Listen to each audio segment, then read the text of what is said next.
नमस्कार, आप देख रहे हैं GTV news. Youth Congress elected general secretary Delhi प्रदेश कमर शहजाद ने दिल्ली सरकार के किए गए झूठे वादे याद दिलाते हुए आम आदमी पार्टी पर उठाए सवाल। कमर शहजाद ने कहा, दिल्ली आम आदमी पार्टी सरकार ने गरीबों से झूठे वादे कर जनता को गुमराह किया है। सोशल मीडिया के एक वीडियो में Delhi CM ration home delivery ration की बात कर रहे हैं, लेकिन शर्म की बात है कि लोग भूख से मर रहे हैं और बेरोजगारी चरम पर है। जब दिल्ली सरकार स्कूलों की बात करती है तो कोरोना काल में स्कूल फीस माफ़ करनी चाहिए थी, पर स्कूल फीस माफ़ नहीं की और ऑनलाइन क्लास का ढोंग रचाकर छोटे छोटे बच्चों को मोबाइल और लैपटॉप में उलझा दिया, जबकि ये चीज़ छोटे बच्चों के लिए हानिकारक है। पर दिल्ली सीएम को सिर्फ अपनी राजनीतिक से मतलब है, जनता से नहीं। इसे दिल्ली से मोहम्मद इरफान खान की एक खास रिपोर्ट। मैं आपको लेके चलूँगा 2013 से पहले कि दिल्ली को किस तरीके से विकसित किया गया शीला दीक्षित जी द्वारा। वो सभी लोगों ने देखा, चाहे वो फ्लाईओवर्स का निर्माण हो या हॉस्पिटल का निर्माण हो या कुछ भी हो, लेकिन एक आंदोलन चलता है और उस आंदोलन से एक पार्टी नहीं निकल कर आती है जिसको हम लोग आम आदमी पार्टी कहते हैं। और उसने जनता से बहुत सारे वादे किए और जनता ने उन वादों को सुना, माना और उनको पूर्ण बहुमत दिया। एक बार नहीं, 3 बार दिया और जनता ने उनको पूरा समर्थन दिया। लेकिन जब जनता को देने की बारी आई तो वो बिल्कुल खाली थे। इलेक्शन से पहले 3 महीने पहले इलेक्शन से उन्होंने बिजली के बिल फ्री किए। क्या वो लालच नहीं था? और जब जनता को जरूरत थी कोरोना टाइम के अंदर कि बिजली के बिल ना लिए जाए, उस टाइम उन्होंने मन मर्जी के बिल दिए और जनता को देने पड़े। जब एजुकेशन की उन्होंने बात की कि एजुकेशन सिस्टम ने बहुत अच्छा कर दिया, लेकिन जब कोरोना काल शुरू हुआ, लॉकडाउन हुआ, उस लॉकडाउन के अंदर उन्होंने फीस मांगी। स्कूल प्रिंसिपल्स ने टीचर्स को लगा दिया, पेरेंट्स को फीस निकलवाने के लिए। अब आप मुझे बताइए कि एक इंसान जिसके पास जॉब नहीं है, काम नहीं चल रहा है, व्यापार नहीं चल रहा है, वो सैलरी, वो फीस कैसे पे करेगा? जब वहां तक बात नहीं रुकी तो उन्होंने बच्चों के साथ खिलवाड़ शुरू किया। उन्होंने एक नौटंकी शुरू करी। आप मुझे खुद बताइए कि आप अपने बच्चों को मोबाइल ज्यादा देर तक इस्तेमाल करने देते हैं या टीवी ज्यादा देर तक देखने देते हैं? आधे घंटे से ज्यादा होता है, आप कहते हो बच्चों बंद करो, तुम्हारी आईज खराब हो जाएगी। उन्होंने सीधा लैपटॉप, मोबाइल, ये सारी चीजें दे दी कि भाई जाइए और आप यहाँ पे स्टडी कीजिए और आप फीस पे कीजिए। अब उस चीज में जो बच्चों की आंखें खराब होंगी उसका जिम्मेदार कौन है? ये कहानी यहां तक नहीं रुकती कि सरकार ने जनता से मन मुताबिक पैसे तो वसूले, उसके साथ साथ उन्होंने उनके बच्चों के साथ भी खिलवाड़ किया। आपने मास्क के ऊपर चालान लगा दिया कि आपको चालान पे करना पड़ेगा। अरे इंसान के पास रोजगार नहीं है, वो चालान कहां से भरेगा? आज जो हॉस्पिटल्स के बाहर जो ये लंबी लाइन लगा रहे हैं और जो एक सोशल डिस्टेंसिंग का एक ड्रामा क्रिएट कर रहे हैं कि जब इतने कम केस थे, जब सब कुछ लॉकडाउन था, आज केस बढ़ रहे हैं तो धीरे धीरे करके हर एक चीज खोल रहे हैं। इसका जिम्मेदार कौन है? आज जनता सरकार से चाहती है कि वो आगे बढ़ के उनकी मदद करे, लेकिन सरकार ने आंखें अपनी बंद कर रखी हैं, कान बंद कर रखे हैं, मुंह बंद कर रखे हैं। वो सिर्फ जनता से पैसा ऐंठना चाहती है और जनता इस टाइम त्रस्त हो रही है। इसी में आप देखोगे भी कि कितने व्यापारियों ने, कितने लोगों ने सुसाइड किया है। एक मामला तो आपके सामने ही था, जब लोगों को व्हीकल्स नहीं मिली तो मजदूर लोग पैदल जाने लगे और पुलिस ने उनके ऊपर डंडे बरसाए।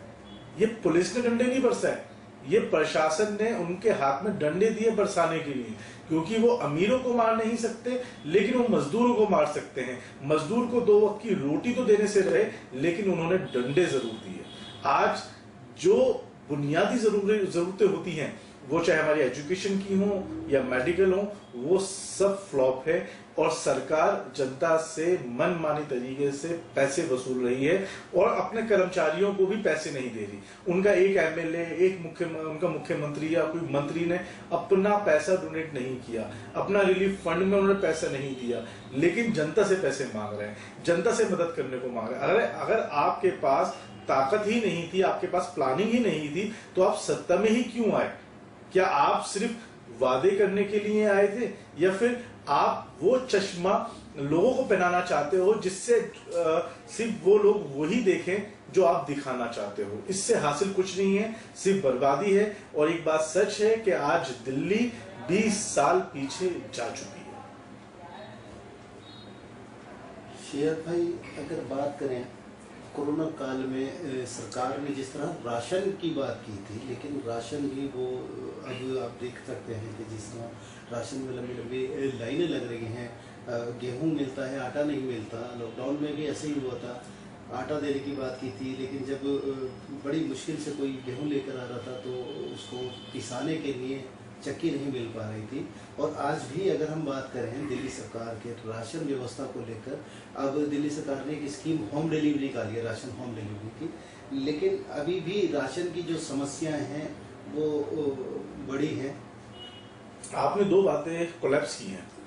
पहली आपने लॉकडाउन की बात कही कि लॉकडाउन के अंदर जो उन्होंने राशन दिया था, गेहूं जो उन्होंने दिया था, तो मैं आपको एक एग्जांपल तुर्कमान गेट का देता हूं। तुर्कमान गेट पे बैरिकेड्स लगे थे कि बैरिकेड से बाहर कोई नहीं जा सकता, और जो बाहर जाएगा उसको डंडे पड़ते थे। और आटा गेहूं पिसवाने के लिए उनको मिंटो रोड जाना पड़ता था।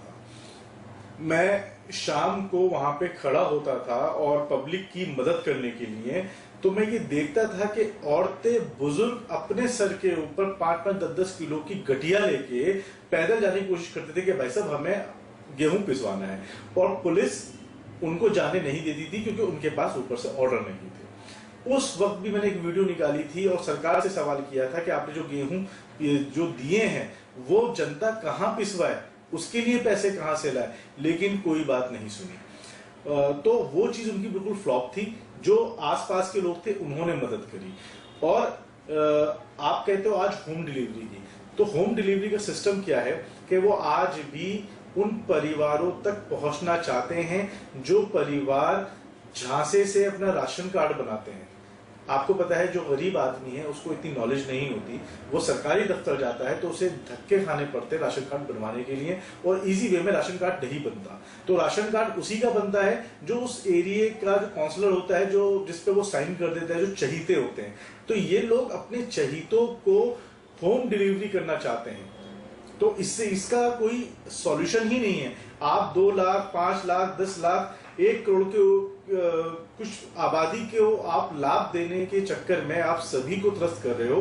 कुछ आप ऐसा इनिशिएटिव दो कि लोग, जनता आपसे कोई सब्सिडी नहीं चाहती, जनता चाहती है आपसे रोजगार, जनता चाहती है आपसे काम। आप उन्हें काम दीजिए, आप उन्हें मौके दीजिए, ताकि जनता आपके आगे हाथ ना फैलाए, बल्कि आपको टैक्स पे करके आपकी खजानों को भरे।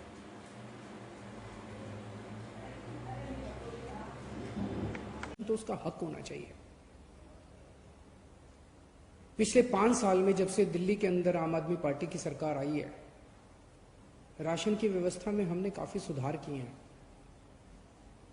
दिल्ली के अंदर अब राशन मिलने लगा है लोगों को, दुकानें समय पे खुलने लगी थी। लेकिन आज हमारी कैबिनेट ने सुबह अभी 11 बजे बैठ के जो निर्णय लिया वो किसी क्रांतिकारी कदम से कम नहीं है। आज हम लोगों ने दिल्ली में door step delivery of ration की योजना को मंजूर किया है। इस योजना का नाम होगा मुख्यमंत्री घर घर राशन योजना। इस योजना के तहत अब लोगों को राशन की दुकान पे नहीं आना पड़ेगा, राशन लोगों के, गरीब लोगों के घर इज्जत से पहुंचाया जाएगा। तो इस योजना के तहत स्कीम इस तरह से है कि एफसीआई के गोडाउन से गेहूं उठाया जाएगा, उसको चक्की में ले जाके आटा बनाया जाएगा। आटे के, चीनी के और चावल के बोरी में या पैकेट में उनको पैकिंग की जाएगी, और वो पैकेट जो है अच्छे साफ सुथरे पौष्टिक राशन के पैकेट हर घर के अंदर राशन जो बेनिफिशियरी है उनके घर पे राशन डिलीवर किया जाएगा। हर एक को ऑप्शन दिया जाएगा। अगर कोई कहेगा कि मुझे तो अपनी दुकान वाले से ही राशन लेना है, वो दुकान वाले से राशन ले सकता है। अगर कोई कहेगा कि मुझे होम डिलीवरी चाहिए राशन की, वो होम डिलीवरी कर सकता है। किसी के ऊपर भी सबसे पूछा जाएगा कि आप क्या करना चाहते हो। होम डिलीवरी के तहत आटा दिया जाएगा, गेहूं की जगह आटा दिया